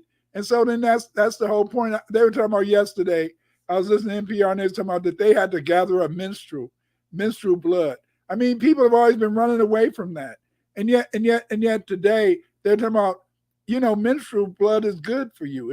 It's good to have it. It's good for, yes, this is on an NPR, public radio. And then, we don't understand why men are running away from it. And so then people, in a sense, they create these negative activities. They create these things to lead us down a path that can only lead to our lack of survival, you see. Yes. And that's the only problem is that what do you prefer? What do you prefer? You see, everybody wants to have companionship. Companionship and marriage are two different things. See, you can have a nice companion, and y'all can go out to dinner and y'all can go out to the show and all that, but you're not going to be married and just go to dinner, go out to the show. You still have to pay attention to your mate. If you're a man, you have to pay attention to your woman. You have to, in a sense, let her know that she's the only thing that exists. You have to let her know that she's the object of all of your attention. See, and this is a thing that's very hard, but it takes training, it takes learning. But most people don't understand is that the most important thing to do is don't make promises that you're not going to keep. Because if you make promises you're not going to keep, that's going to lead to a lot of disorganization, a lot of disunity. Absolutely. Yeah. I think maybe one area I would be fine with the people faking it till they make it is, the doctors who have to deliver bad news. Now, I don't want you to fake it like, oh, it's going to be fine, knowing that it's really not fine at all. But I've worked with doctors who've had no bedside manner, just straight, this is whatever it is, and doesn't matter how you feel about it. But those people have also lost a lot of people. You go through the learning of how to care and take your time, and then people still get mad at you because you didn't do what you needed to do, or it wasn't successful. You don't save everybody. You're not going to save everybody. No, you're not. But sometimes, it's overbearing, so then they're like, F this, that was the last person that I'm take the time to tell them that they're not dying or that they are dying, whatever it is, because the patient, family, whatever, got mad, smacked them or whatever. And it's like, well, see if I care anymore. And they did care. They don't want to be delivering bad news just with a skip and a smile, because then that's going to be perceived the wrong way too. But there's some grace to be given in certain situations. And it's the same thing like when you got 8th grade students and you had to tell a parent that their kid isn't going to graduate. It hurts them a lot. But the point is this, is that you can't graduate people, at least in the city, if you don't pass the test, if you don't now do this, if you're not coming to class. And but what I used to what I found very interesting when I was working on my one of my master's degrees, my PhD, and I used to teach it in the suburban schools because I had always taught Black kids, and then when I started teaching in the suburban, teaching teachers in the suburban schools and hearing them talk about their students, I said, damn, their high school students had the same ideas. Their high school students don't do nothing for the first 3 years, and then when they become a senior, they think they're going to be a doctor, lawyer, and then an Indian chief. They think they're going to go somewhere, and they're not prepared. They're not prepared. And I thought it was just Black children. That's why sometimes, in a sense, you need to really have a broad experience teaching, so you can understand that a lot of times, yes, I will admit, I have seen differences in terms of, like, white children do not like to work in groups. Spanish kids are sometimes, they overcompensate, and a lot of times, in a sense, they're too agreeable. Black children, they want to work in groups, and there's always one that's not going to want to do his share. So then, it's you have it to the T with the demographics. But please continue. I taught ed psych for 11 and a half years at Governor State. But the thing is this, though, but then just looking at them and being out there. But again, in a sense, and so family, what I'm trying to say is that fake it till you make it. Yes, there's nothing wrong to fake it till you make it, but you have to have some sincerity. You have to have some trust, and you don't fake and make promises that you're not going to keep. Because if you make promises and you're not going to keep them, then you're not going to, in a sense, have reliable people. You're not going to have people who support you, and things aren't going to work out. Your mate. See, love is not enough. Love is not enough. Love is not enough. I'm sorry to tell you, love is not enough to keep a relationship going. Good sex is not enough to keep a good relationship going. You see, because see, after that orgasm, she want to talk.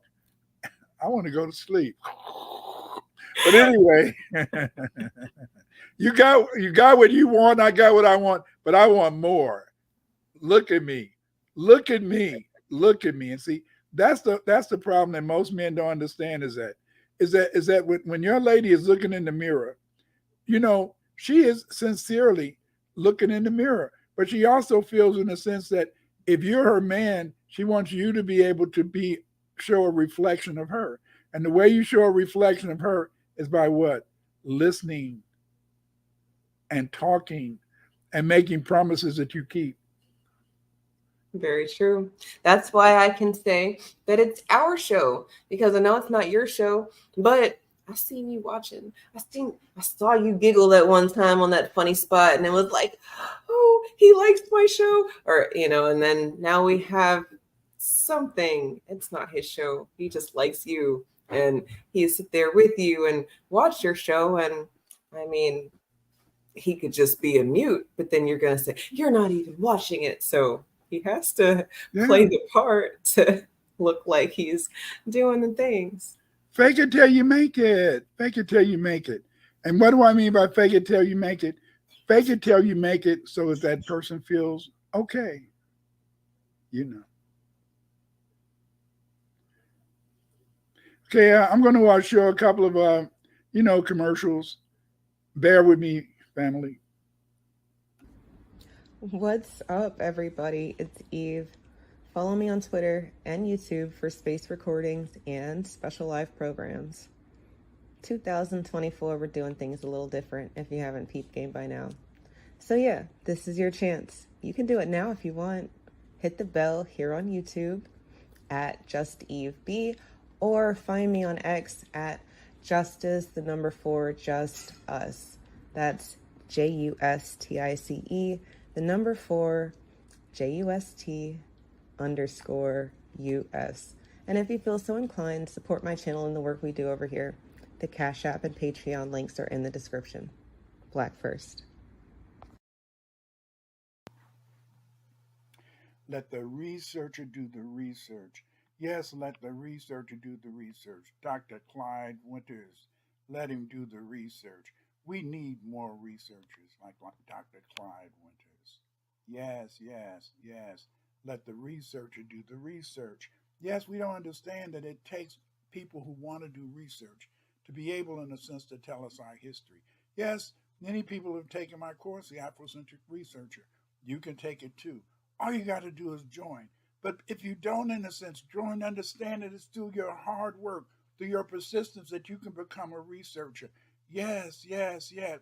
Let the researcher do the researcher. You know what?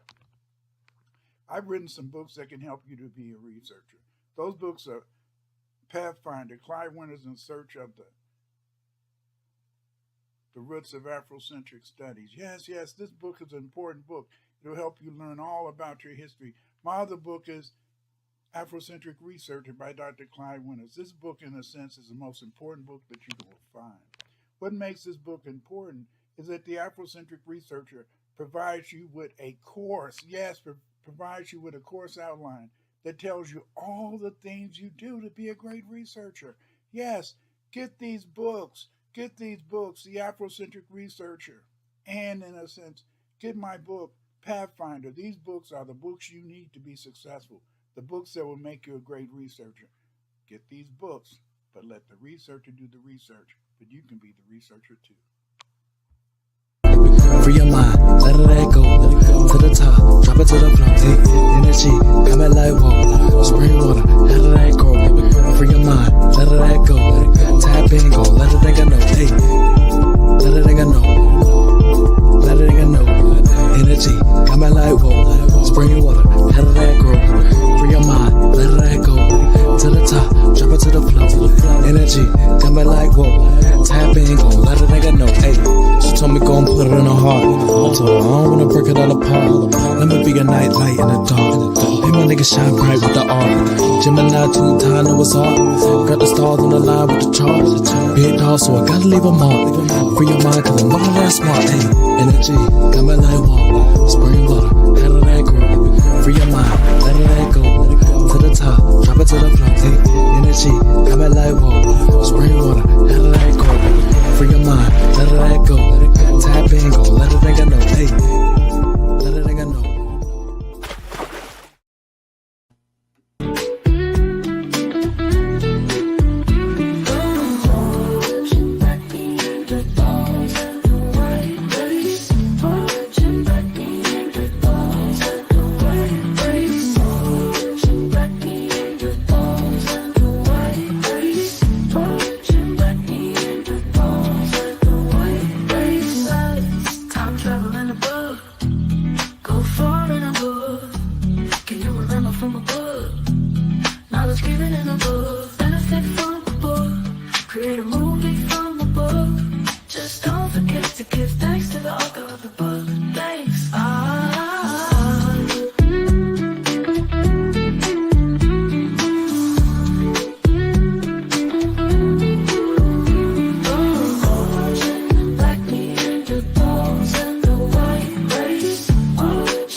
supplemental learning for your mini. But you can learn too. Don't send your mini into the belly of the beast unarmed. Courses, practical math, language, the code, our story, and more. An institution founded by us, dedicated to us and our fight for justice. Here you will learn ways to combat the system using the same information they are trying to keep away from you. Welcome to FBA Sunday School.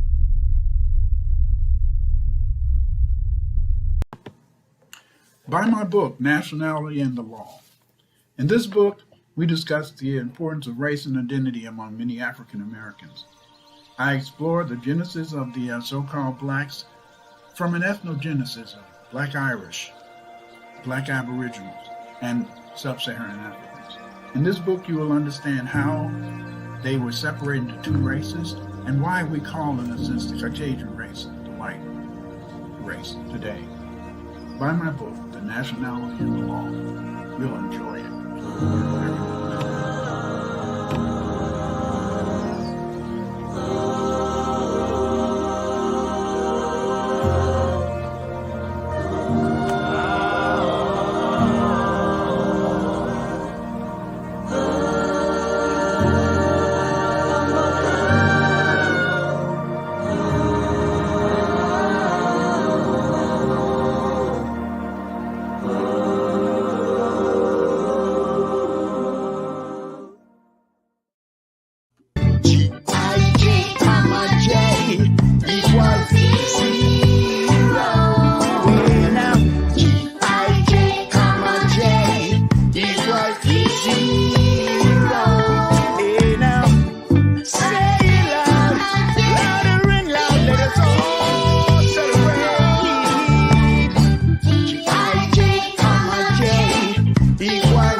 Support Yoshimod. Yoshimod the genius. This brother, he spends so much time making beautiful videos for us.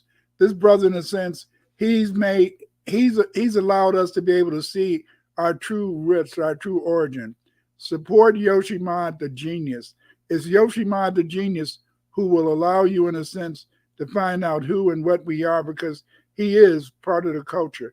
He knows what the culture is all about, and he's speaking for us.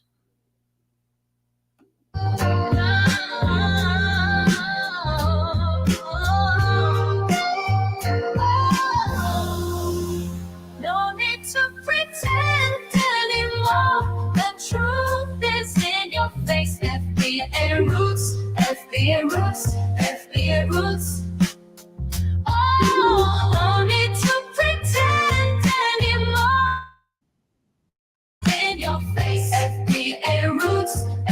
FBA roots, FBA roots. The Moors once grew from woman to man. In Europe's heart, they wanted our land. Dr. Klein reveals the hidden past, where blackness thrived, a vivid past. No need to pretend anymore, the truth. FBA roots, FBA roots, FBA roots. Oh, no need to pretend anymore, the truth is in your face. FBA roots, FBA roots, FBA roots. From roots to moors, the truth is told. Stories of strength, being black is bold. Cultures blended, histories merged. A bond of funk, our souls converge. European tales, they twisted well to hide the truth, but their plans soon fail. See, Dr. Clyde's light shines beyond bright. We the black aboriginals are righteous in this fight.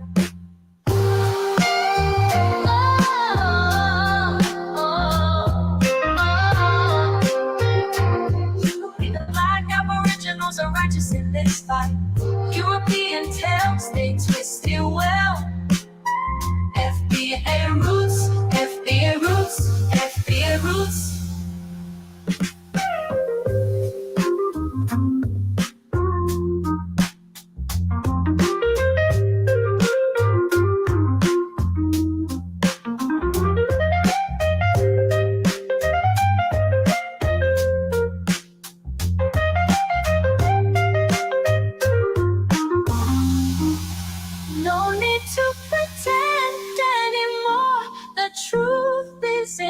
Face FBA roots, FBA roots, FBA roots.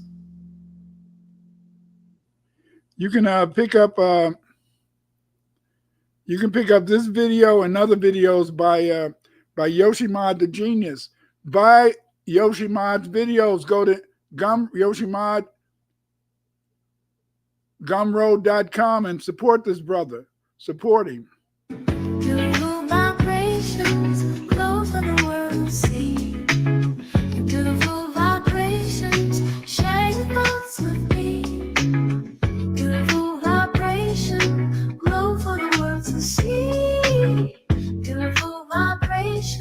Present your best work to me.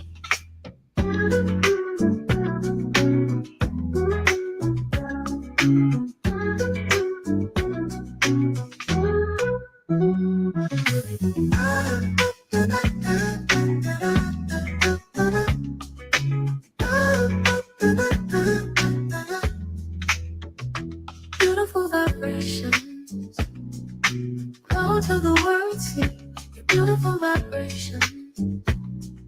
Share your thoughts with me, beautiful vibration. Grow for the world to see, beautiful vibration. Present your best work to me.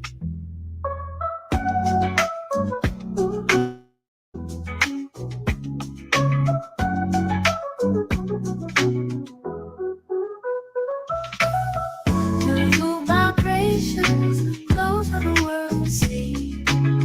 Beautiful vibrations, share your thoughts with me. Beautiful vibration, flow for the world to see. Beautiful vibration, present your best work to me.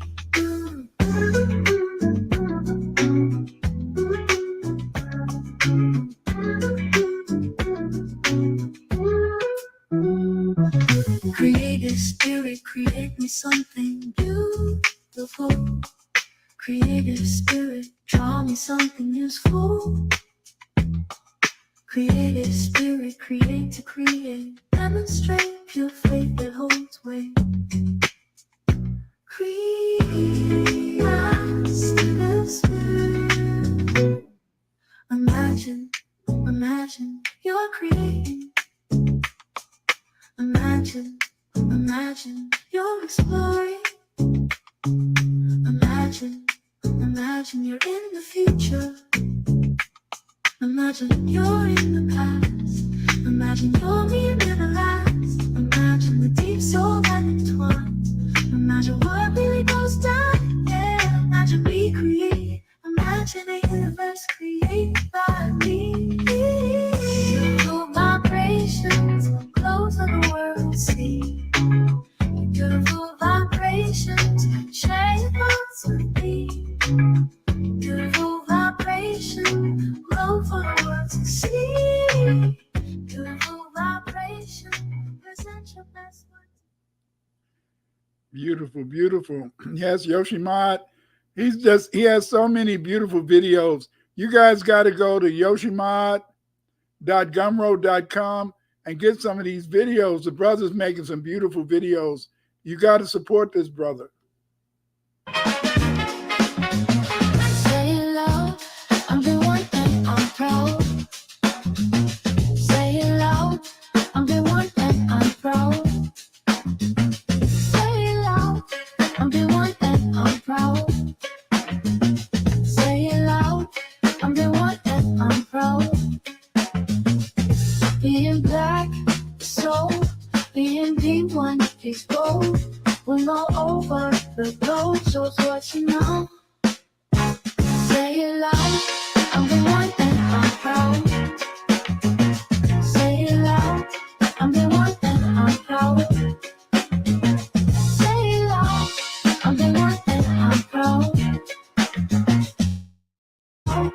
I'm the one and I'm proud. Got to have soul, got to have fun, got to give the people what fun they want. I try to play my music and set my music to loud. I try talking about it and got the big one around. And when I roll with the punches, I got knocked to the ground. With all this bullshit going down. Got to have soul, got to have fun, got to give the people what fun they want. Say it loud, I'm the one and I'm proud. Say it loud, I'm the one and I'm proud. Say it loud, I'm the one and I'm proud. Say it loud, I'm the one and I'm proud.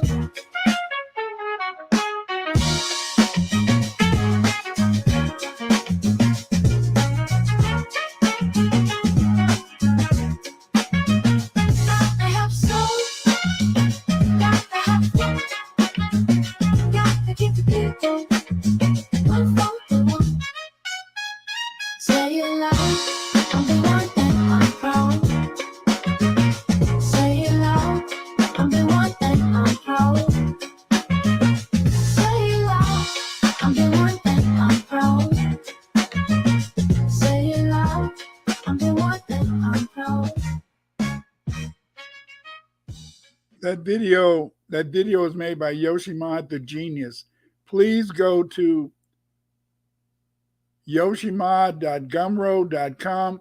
Support this brother. Be one. Yoshimod the Genius. Do not, I repeat, do not support anyone that is not trying to work for you. But Yoshimod the Genius, he is making the materials to help us to know what's right. He's making the materials to help us, in a sense, to know what should be done.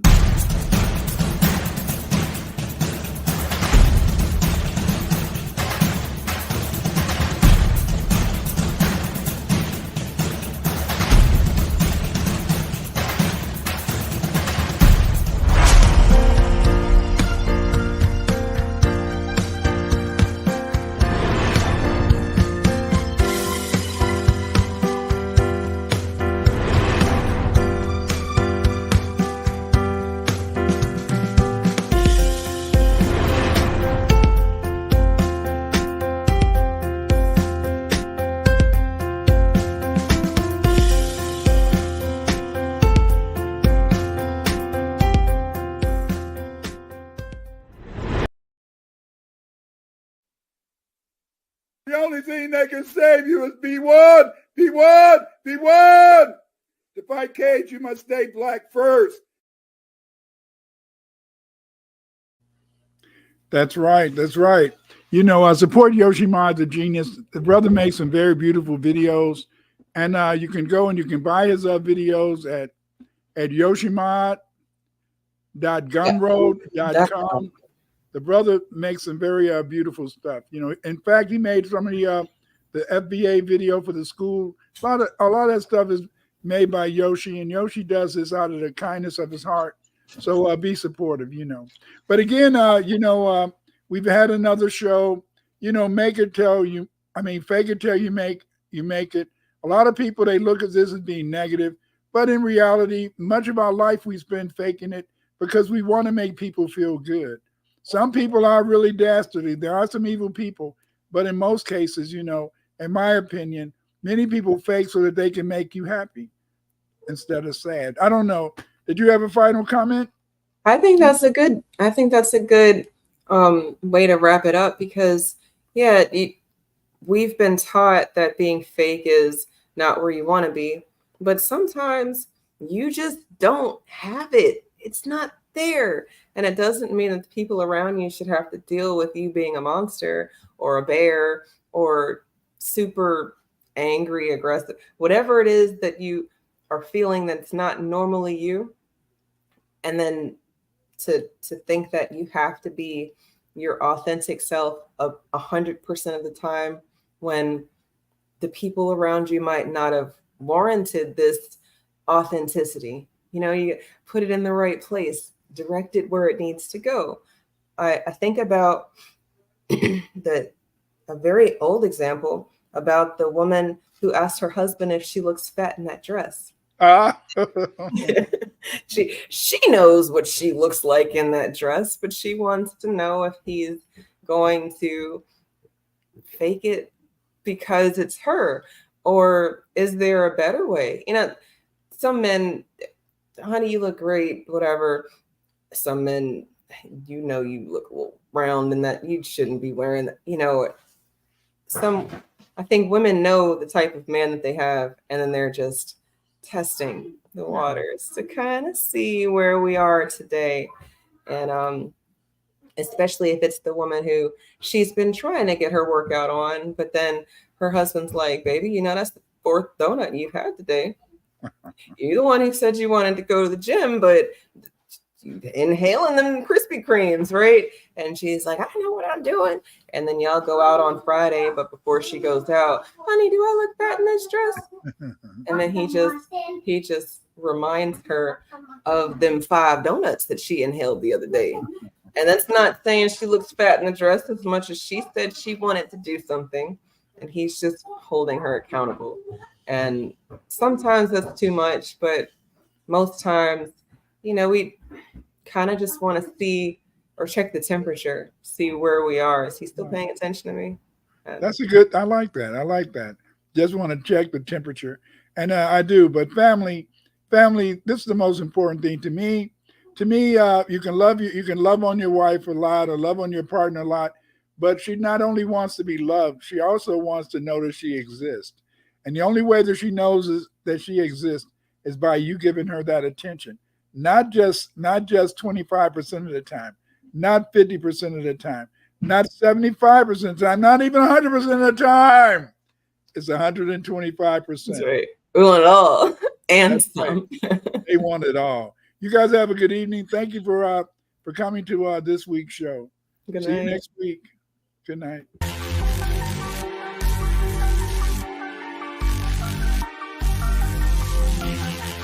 If you're not going to speak up for the ones who do, if you're not going to speak up for the ones who do, if you're not going to speak up for the ones who do, if you're not going to speak up for the ones who do, vampires they prey on your fears and stay away. Vampires they prey on your fears, control your atmosphere. Don't let them take your energy. What I say, don't let them take control your atmosphere. What I say, I am you. Control your atmosphere. Don't let them take your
only thing that can save you is be one, be one, be one. To fight Cage, you must stay black first.